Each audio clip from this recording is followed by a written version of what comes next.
Welcome back to Darshini English. நாம் இன்று சாதாரணமாக நம்மளுடைய பேச்சு வழக்கிலோ எழுத்து வழக்கிலோ வரும் சிறிய சிறிய பிழைகளை பற்றி படிப்போம். முதல்ல இங்கேருந்தே வரும். அதாவது நம்ம இது நாள் வரைக்கும் படிச்சிருக்கோம் இல்லையா, கிளாஸஸ், எல்லா கிளாஸும். முதல்ல டூ வர்பு பற்றி படித்தோம், அப்புறம் ஹேவ் வர்பு, அப்புறம் பி வர்பு. சரியா? முதல்ல அந்த நவுன் அட்ஜெக்டிவ் அதெல்லாம் பற்றி படித்தோம். இந்த டூ வர்பு இந்த டென்ஸு படிக்கும்போது உங்களுக்கு நான் 240 சென்டென்ஸ் கொடுத்துருக்கேன். நீங்கள் அதிலிருந்து எடுத்து எழுதுவீங்க. சரியா? எழுதினாலும் அதுக்கப்புறம் அட்வர்புங்கிற எப்படி வருங்கிற ரூல்ஸ் நான் சொல்லி தந்துருக்கேன். இருந்தாலும் சில சந்தேகங்கள் வரும், எழுதிக்கிட்டே இருக்கும்போது சில சந்தேகங்கள் வரும். அதில் முதல் சந்தேகமும் முதல் பிழையும், இப்போ நிறைய பேர் வரும்போது he says, அதாவது he says நீ சொல்றது வேற, he sayம்பாங்க, he speakம்பாங்க, he learnபாங்க. ஆனால் he, she, எனி சிங்குலர் வந்தால் சிம்பிள் ப்ரெசன்ட்ல டஸ் ஃபார்ம் தான் வரும். இது நல்ல மைண்டில் வச்சுக்கணும். இது அடிக்கடி ஏதாவது செய்யக்கூடிய ஒரு சின்ன தவறு. சிம்பிள் ப்ரெசன்ட்ல singular subject he, she, Ramu, Raju, Kannan, Mala அப்படி வரும்போது அந்த சிங்குலர் சப்ஜெக்ட் வரும்போது டஸ் ஃபார்ம் தான் வரும். அது நிறைய பேர் அதை மிஸ்டேக் பண்ணுறாங்க. எழுதும்போது அது மிஸ்டேக் வரும். சரியா? அந்த மிஸ்டேக்கை அவாய்ட் பண்ணணும். ரெண்டாவது, அன்னைக்கு அந்த வேர்டு ஃபங்க்ஷனுங்கிறத நம்ம படித்தோம். ஒரு நவுன், ஒரு வெர்ப். இப்போ ஃபார் எக்ஸாம்பிள் அட்வைஸ், இது ஒரு நவுன். அப்போ இது என்னது? அட்வைஸ், ADVISE, இதுதான் வெர்ப். அப்போ இதை தான் மாற்ற முடியும். ஐ அட்வைஸ் மை ஃப்ரெண்ட், அது verb. He advises his friend. We advised him, அது மாறுதா? இது verb. But I gave him my advice. He gave him his advice. இது மாறாது. இந்த சியும் எஸ் வரக்கூடிய நிறைய வார்த்தைகளில் நமக்கு அதை மிஸ்பெல் பண்ணுவோம். அதை விடக்கூடாது. அதை கரெக்டாக பார்த்துக்கணும், எது நவுன் எது வெர்புங்கிறது. சரியா? அதே மாதிரி நான் எப்படி கொஸ்டின் பண்ணணும், கொஸ்டின் எல்லாம் எப்படி டிரைவ் பண்ணுங்கிறது எழுதி சொல்லி அழகாக படிச்சிருக்கோம். இப்போ for example he play football. இப்போ இதை எப்படி கொஸ்டின் ஆகணும்னா நெக்ஸ்ட் வந்து எஸ்ஆர்னோ தான் வரும். டிட் ஹீ பிளே ஃபுட்பால், இதுதான் ஃபார்மட். இதில் இருந்து தான் மற்ற WH கொஸ்டின்லாம் பண்ணுறோம். அந்த இன்டராக்டிவ் ப்ரோனவுன், இன்டராக்டிவ் அட்வர்ப் சொன்னோம் இல்லையா. இப்போ வாட் டிட் ஹீ பிளே, இப்போ தான் இது சரியாக வரும். இல்லைன்னா இதில் இருந்து போட்டால் மிஸ்டேக் ஆகிடும், அது டைரக்ட் கொஸ்டினுக்கு போயிடும். ஸோ இது இந்த மிஸ்டேக்கை செய்யக்கூடாது. எப்போவுமே எஸ்ஆர் நோல இருந்து தான் டிரைவ் பண்ணணும். இது நிறைய பேர் அந்த மிஸ்டேக்கை பண்ணுவாங்க, அது விட்டுறாங்க. சரியா? அடுத்தது இந்த பேசிவ் வாய்ஸ் நம்ம பண்ணும்போது, இப்போ for example I study a book, நான் ஒரு புத்தகம் படிக்கிறேன். இப்போ இதை பேசி பண்ணும்போது a book is studied, படிச்சிருக்கோம் இல்லையா, studied by me. இப்போ சிலவங்க எழுதும்போது இந்த புக்கு வேற இதில் இஸ் தான் வரும், சிங்குலர் இஸ் தான் வரும். அதுக்கெல்லாம் ஆர் போட்டுருவாங்க. புக்கா ஸ்டடிட் பை மீ வரும். அது அப்படி போடக்கூடாது. அதை எப்போவுமே பேசுவேஸ் பண்ணும்போது ரொம்ப கவனமாக அந்த சப்ஜெக்டில் தான் இருக்கும். அது என்ன தான் வரும்? சிம்பிள் ப்ரெசன்ட் இஸ் டன், இல்லை ஆர் டன். சிம்பிள் பாஸ்ட்ல was done, were done. Simple ஃபியூச்சர்ல எல்லாமே வில் பி டன். அதே மாதிரி ப்ரெசன்ட் கண்டினியூஸில் இஸ் பீயிங் டன் இல்லை ஆர் பீயிங் டன், அதை கரெக்டாக பார்த்துக்கணும். அதே மாதிரி was being done, were being done, has been done, have been done, அவ்வளோதான். அதுக்கு மேலே எதுவுமே கிடையாது. அதை வந்து கரெக்டாக பார்த்துக்கணும். இந்த மாதிரி சின்ன சின்ன மிஸ்டேக்லாம் வரக்கூடாது. இந்த சின்ன மிஸ்டேக் வர்றதை நீங்கள் நம்ம தான் ப்ராக்டிஸ் பண்ண. இன்னொன்று முக்கியமான விஷயம், படித்தா தான் டவுட் வரும். நீங்கள் ப்ராக்டிஸ் பண்ணினா தான் டவுட் வரும். அதனால் படிங்க, சரியா? இப்போ அதேமாரி இந்த பாருங்க, இது நான் ஏற்கனவே சொல்லியிருக்கேன், ஏன் போடக்கூடாதுன்னு. அதாவது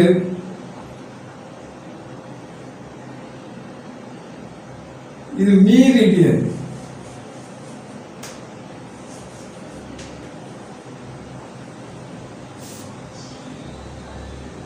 மெரிடானஸ் ஒரு லாட்டின் வேர்டில் இருந்து இந்த வேர்டு வந்துருக்கும். மீறி எடுத்துன்னா இந்த sun position above our head at noon, அதெல்லாம் கணக்கு. இப்போ ante meridian, ante meridiem, post மீரிடியம்,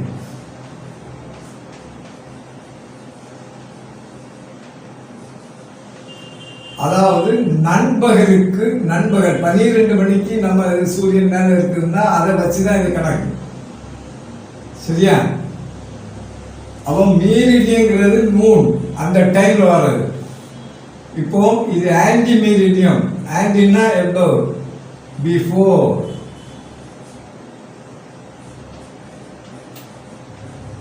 noon. போஸ்ட்னா ஆஃப்டர் நூன். இதான் கணக்கு. 12 மணிக்கு முன்பு, 12 மணிக்கு பின்பு. அப்ப ஆன்டி மீரிடியம், போஸ்ட் மீரிடியம். இதுதான் வரும். A M P M. அதனால இதுதான் சரி. A M P M. இது இப்படி போட்டா ஆம்ப்ளிடியூட் மாடுலேஷன் பிசிக்ஸ்ல வரும். இப்படி போட்டா பிரைம் மினிஸ்டர். ஸோ இது தவறு. இதுதான் கரெக்ட். ஆனா அன்னோ டொமினின்னு சொல்லுவாங்க. ஏஎன்ஓ அன்னோ டொமினி. இது ஏடி, இது கேபிட்டல் தான் வரும். ஆஃப்டர் கிறிஸ்ட், பிஃபோர் கிறிஸ்ட், இது கேபிட்டல் தான் வரும். இது கேபிட்டல் லெட்டர், இது ஸ்மால் லெட்டர், சரியா? அதே மாதிரி அடுத்தது, இது எல்லாருமே கூட தப்பு. நிறைய புக்ஸ்ல கூட இந்த மிஸ்டேக் இருக்கும். ஃபார்னாவே எவே ஃப்ரம். இது ஃபார் ஃப்ரம்னு போட்டா சரி. ஆனா நிறைய பேர் என்ன போடுவாங்கன்னா ஃபார் எவே ஃப்ரம்னு போடுவாங்க. ஃபார்னாலே எவே ஃப்ரம், அதுக்கு பிறகு ஃபார் எவே ஃப்ரம் வருமா வராது. ஒன்லே எவே ஃப்ரம் வரும். இது சரி, இல்லைன்னா இது சரி. ஃபார் அவே ஃப்ரம்னுட்டு வராது. தப்பு. இது தவறு. ஃபார் அவே ஃப்ரம்னா அப்பால் இருக்கு. இப்போதான் railway station is far away from ஹியர்ங்கிறது ரொம்ப தூரம் இருக்குன்னு அர்த்தம். அது அப்படி ஃபார் அவே ஃப்ரம்னுட்டு சொல்றது தவறு. ஃபார் ஃப்ரம் அல்லது அவே ஃப்ரம், அது அடிக்கடி நம்ம கூட. அதே மாதிரி நீங்க பாருங்க, he returned back yesterday. சரியா? ரிட்டர்ன்ட்னாலே கம் பேக். இப்போ படிச்சு பாருங்க. he came back yesterday. என்ன தவறு. இது வராது. Return only he came back னு சொல்லணும். இல்லைன்னா he returned yesterday னு சொல்லணும். இது ரிட்டர்ன் பேக்னா தப்பு. அதே மாதிரி நம்ம எப்பவுமே எகோ 1 மினிட்னா கூட எகோ தான் வரும், பேக் இது வராது. இது ஒரு பிளேஸை மென்ஷன் பண்ணோம். He's at the back side of me சொல்றோமா? ஆனா ஐ சா ஹிம் 1 hour எகோனாலும் சரிதான், 5 years எகோனாலும் சரி, எகோ தான் வரும். I saw 5 years ago, 1 hour ago. I saw 5 years back ங்கிறது தவறு, I saw 1 hour back ங்கிறது தவறு. சரியா? அதே மாதிரி நம்ம நார்மலாவே ஒரு முக்கியமான விஷயத்தை சொல்றேன். இப்போ present CM, present CM, ex CM, ex former CM, the then CM.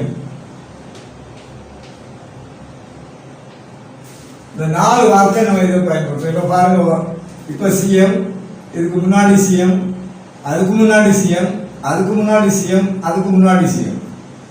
அப்ப இப்ப இருக்கவங்க present CM of Tamil Nadu, present prime minister of India. இதுக்கு நேரம் முன்னாடி இருந்தவங்க ex chief minister of Tamil Nadu, ex prime minister of India. இனி இதுல எது வேணாலும் ஃபார்மர் போடணும். ஃபார்மர், இவங்க தான் ஃபார்மர். முன்னாள் இருந்த சீஃப் மினிஸ்டர், முன்னாடி இருந்த பிரைம் மினிஸ்டர். இனி ஒரு ஸ்கீம் இன்ட்ரோடியூஸ் பண்ணது இவங்க தான், இவங்க பீரியட்ல தான், இவங்க தான் சிஎம். அப்போ சொல்லும்போது the scheme was introduced by the then CM of Tamil Nadu.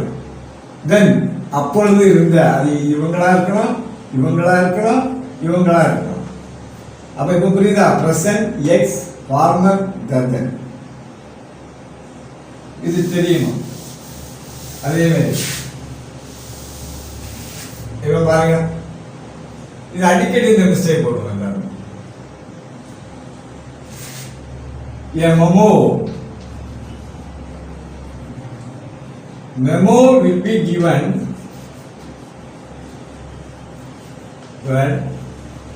to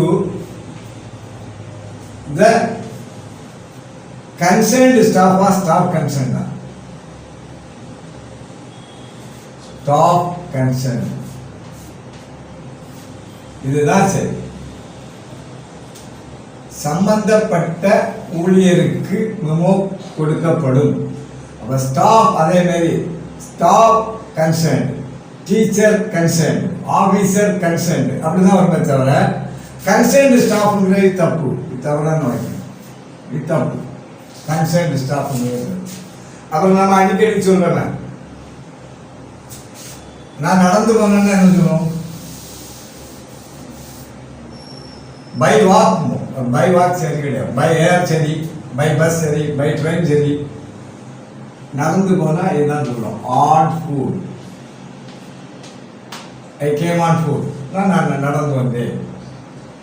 அதே மாதிரி இது ஒரு மிஸ்டேக் சொல்லுவோம், cousin, he is my cousin brother, cousin sister. அதெல்லாம் தவறு.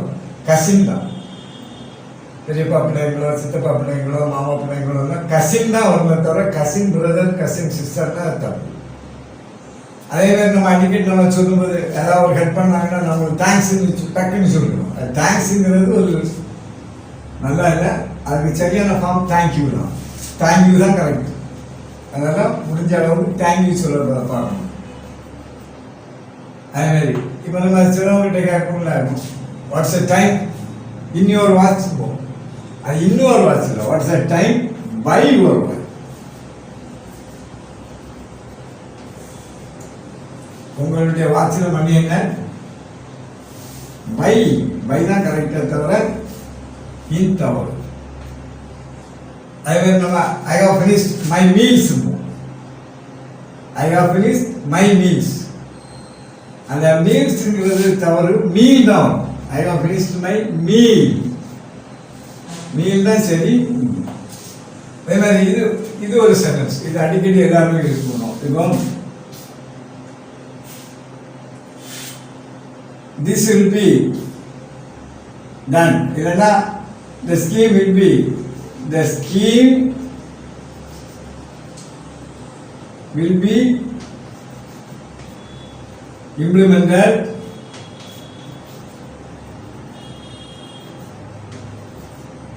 from, நல்லா பார்த்துக்கணும், from tomorrow onwards பாருங்க. இது சரியா? இந்த ஆன்வர்ட்ஸ்னாலும் ஃப்ரம் தான், ஃப்ரம் அப்போ ரெண்டு ஃப்ரம் வரும். ஒன்னிலே ஃப்ரம் டுமாரோ சொன்னால் கரெக்ட், அல்லது டுமாரோ ஆன்வர்ட்ஸ்னா கரெக்ட். இந்த மூணுமே சேர்த்து போடக்கூடாது. ஃப்ரம் டுமாரோ ஆன்வர்ட்ஸ்னா இது தவறான கன்ஸ்ட்ரக்ஷன். சரியா? அதே மாதிரி ஃபஸ்ட் நம்ம நிறைய இப்போ ஒரு எஸ்ஏயோ இல்லைன்னா ஒரு ரிப்போர்ட்டோ எழுதுறோன்னு வச்சுருக்கலாம். ஒரு SA R report you are going to ரைட்னா, அந்த ரிப்போர்ட்டில் இப்போ எழுதும்போது, இப்போ ஃபஸ்ட்டு பாயிண்ட் எழுதும்போது இப்படி எழுதுவாங்க, ஃபர்ஸ்ட்லி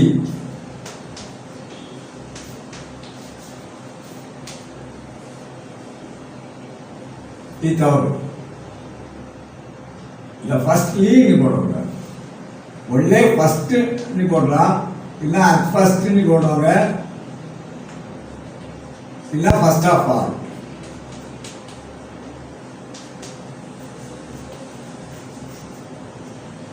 இந்த ஃபர்ஸ்ட்லிங்கிறதே போடக்கூடாது. ஆனால் செகண்ட்லி போடலாம். செகண்ட்லி, தேர்ட்லி அது போடலாம். இந்த இது ஃபர்ஸ்ட்லி போடக்கூடாது, இது தவறு.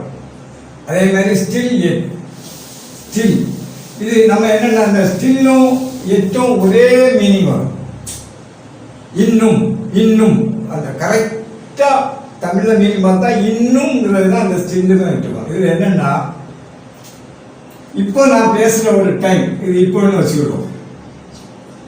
இதுக்கு முந்தைய ரெஃபர் பண்ணக்கூடிய அனைத்துமே எட்டு தான் வரும். இதுக்கு பிறகு ரெஃபர் பண்ணது எல்லாமே ஸ்டில் வரும். இவன் பாருங்க, he has not yet come, அவன் இன்னும் வரவில்லை. இன்னும் இதுக்கு முந்தையே உள்ள டைம்ல இருந்து இன்னும் வரல. He has not yet completed his project, அவன் என்ன அவனுடைய ப்ராஜெக்டை முடிக்கிறார் சொல்றான். ஆனா இந்த ஸ்டில்லுங்கிறது இதுக்கு பிறகுதான். எப்படின்னா, he is ill, இல்ல he is injured, he wants to go to, still he wants to go to school, இல்ல still he wants to play. சரியா? இன்னும் அவன் இவன் சுகநெங்கி இருக்கிறான், இன்னும் அவன் பள்ளிக்கு போக விரும்புகிறான். அவன் காயமடைந்து இருக்கிறான், he is injured, still he wants to play, இன்னும் அவன் விளையாட விரும்புகிறான். அப்போ இதுக்கும் என்ன வித்தியாசம்? இதை மைண்டில் வச்சுக்கிட்டு தான் அந்த கன்ஸ்ட்ரக்ஷனில் பண்ணி பார்க்கணும். இது சிலவங்க மாற்றி மாற்றி எழுதுவாங்க, அது சரியா இல்லை. இதுதான் இப்போ புரிஞ்சிருக்கும்ல.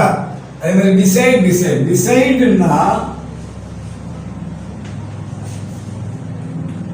அருகில், இல்லைன்னா பக்கத்தில். பிசைட்ஸ்னா பிசைட், தவிர, கூட நம்ம மீனிங் வரும். இவங்க பாருங்க, he is sitting beside his mother, அவங்க அம்மா பக்கத்தில் உட்கார்ந்து இருக்கிறான். அவங்க அம்மா பக்கத்தில் உட்கார்ந்து இருக்கிறான், அருகில். சரியா? ஆனா பிசைட்ஸ்னா தவிர, கூட. இவங்க பாருங்க, I do not like it.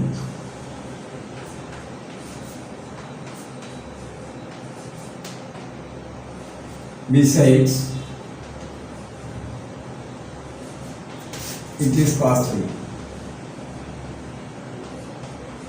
எனக்கு அது பிடிக்கல, அது கூட இது வந்து காஸ்ட்லியாகவும் இருக்குது. அப்போ பிசைட்ஸ் பாருங்களா, பிசைட்ஸ்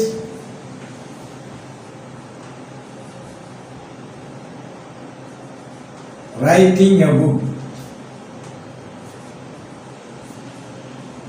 ஒரு புத்தகத்தை எழுதியது தவிர இல்லை எழுதியது அல்லாமல் he published it. அவன் அதை வெளியிட்டான். அவன் பிசைட்ஸ்னா என்ன மீனிங்? தவிர, இன் அடிஷன் டு, அந்த மாதிரி மீனிங்ல வரும். இதே மாதிரி லைக்கும் ஆசம், அது ரெண்டுமே ஒரே மீனிங் தான் வரும். தமிழ்ல பார்க்கும்போது போலன்னு மீனிங் தான், ரெண்டுக்குமே போலன்னு meaning. Like as Tamil meaning போல தான். இப்போ பாருங்க, இதில் முக்கியமான விஷயம் என்னன்னா, the earth is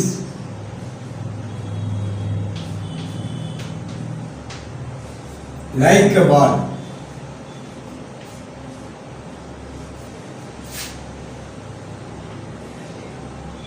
பூமி ஒரு பந்து போல் இருக்கிறது. இதுவும் போறது. அதே மாதிரி பாருங்க, இங்க பாருங்க, he writes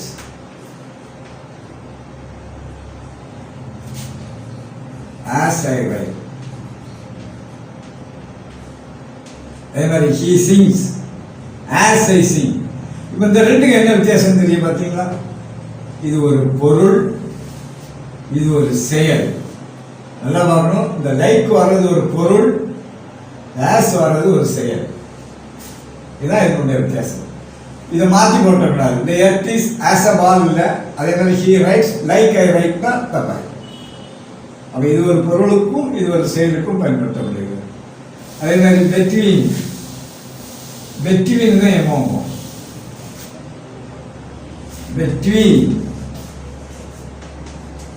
பெட்வீன் வந்தால் என்ன வரணும்? டூ வராது. பெட்வீன் வந்தால் ஆண்ட் தான் வரும்.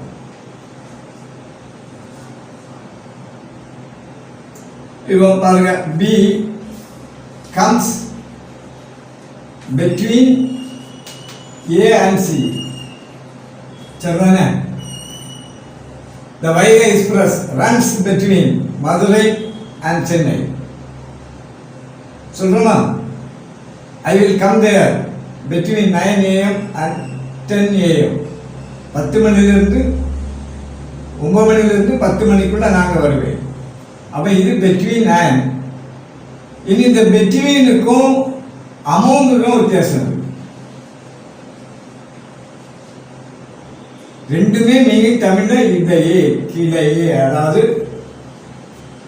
இருவருக்கிடையே, மூவருக்கிடையே. இப்ப பாருங்க, the K is divided between. நம்ம இதுக்கு முந்தி உள்ள எக்ஸாம்பிள் எல்லாமே என்ன பார்த்தோம்? எல்லாமே ரெண்டு வரும். ரெண்டு ரெண்டு ரெண்டு இதுக்கும் இதுக்கும், மதுரைக்கும் சென்னைக்கும், சரியா? 9 மணிக்கும் 10 மணிக்கும். அப்ப டிவைடட். இந்த எப்பவுமே இந்த பெட்வீன் வந்தா, இப்போ between Raju and Abdul,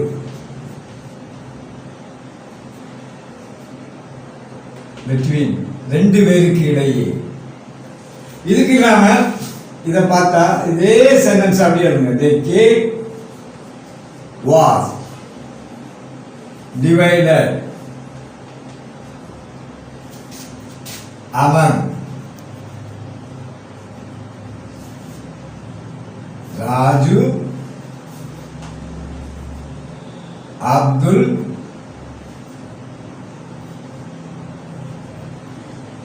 and Francis. மூவருக்கும் இடையே. நல்லா பார்த்துக்கணும். இங்க ரெண்டு பேருக்கு இடையில வரும்போது between Raju and Abdul, among Raju, Abdul and Francis. அப்போ இது ரெண்டு பேருக்கு இடையே, இது ரெண்டு பேருக்கு மேற்பட்ட எத்தனை பேர் இருந்தாலும் சரி. அப்போ cake was divided among all, எல்லோருக்கும் இடையே. ஸோ இது அந்த மாதிரிப்பட்ட சின்ன சின்ன மிஸ்டேக் தான் வரும். அதை இப்போ கொஞ்சம் நீங்கள் நிவர்த்தி செய்யணும். இப்போ இதெல்லாம் அந்த கிளாஸ் பார்க்கும்போது உங்களுக்கே புரிஞ்சிருக்கும், ஓஹோ இதெல்லாம் நம்ம செய்ய மிஸ்டேக், இந்த மிஸ்டேக்கெல்லாம் திருப்தி பண்ணணும். பட் இப்போ இதுக்கெல்லாம் நிறைய ரூல்ஸ் இருக்கு. இப்போ ஒவ்வொன்றுக்கும் இப்போ நவுன்னு பார்த்தா நிறைய ரூல்ஸ் வரும். நம்ம முதல்ல படிக்கும்போது ரூல்ஸ் எல்லாம் பார்க்கவே கூடாது, அது எப்படியும் இருக்கு. நவுனுக்கு இருக்கு, அட்ஜெக்டிவ் இருக்கு, சிங்குலர் ப்ளூரல் இருக்கு, ஆர்டிகிளுக்கு இருக்கு, டென்ஸ் இது வரைக்கும் நம்ம இன்னும் ரூல்ஸ் படிக்கல. நம்ம இது வரைக்குமே வாக்கிய அமைப்பை தான் படிச்சிருக்குமே தவிர நம்ம அதனுடைய ரூல்ஸ் எதுவுமே படிக்க வரல. ஸோ ஏகப்பட்ட ரூல்ஸ் இருக்கும். பட் நம்ம நார்மலாக ஒரு மனிதருக்கு என்ன ஆங்கிலம் எழுதுவதற்கும் பேசுவதற்கும் என்ன தெரிய வேண்டுமோ அதைத்தான் நான் கொடுக்குறேன். எனி எக்ஸாமினேஷன் பாயிண்ட் ஆஃப் வியூவில் உங்களுக்கு கொடுக்கணும்னா அது நிறைய இருக்கும். அது எப்படி ஒரு 10-20 கிளாஸ் ஆகும். அது வேணால் பின்னாடி பார்க்கலாம். இப்போ இதெல்லாம் சின்ன சின்ன மிஸ்டேக். இது உங்களுக்கு இன்ட்ரெஸ்டிங்காக தான் இருக்கும். இப்போ இதனால வரைக்கும் நீங்கள் இங்கே இங்கிலீஷ் படிச்சிங்களா? ஏதாவது கஷ்டமாக இருக்கா? கொஞ்சம் இன்ட்ரெஸ்டிங்காக தான் இருக்கும். அதாவது புரிஞ்சுக்கிட்டோம்னா நோக்கத்தில் இருக்கும்போது கொஞ்சம் இன்ட்ரெஸ்டிங்காக தான் இருக்கும். இல்லைன்னா சும்மா அப்படி கண்டுக்கலன்னா அது. அதனால் நீங்கள் இதெல்லாம் கொஞ்சம் படிங்க, இதெல்லாம் ஈஸியாக தான் இருக்கும். சரியா? அடுத்த கிளாஸில் நம்ம பார்ப்போம்.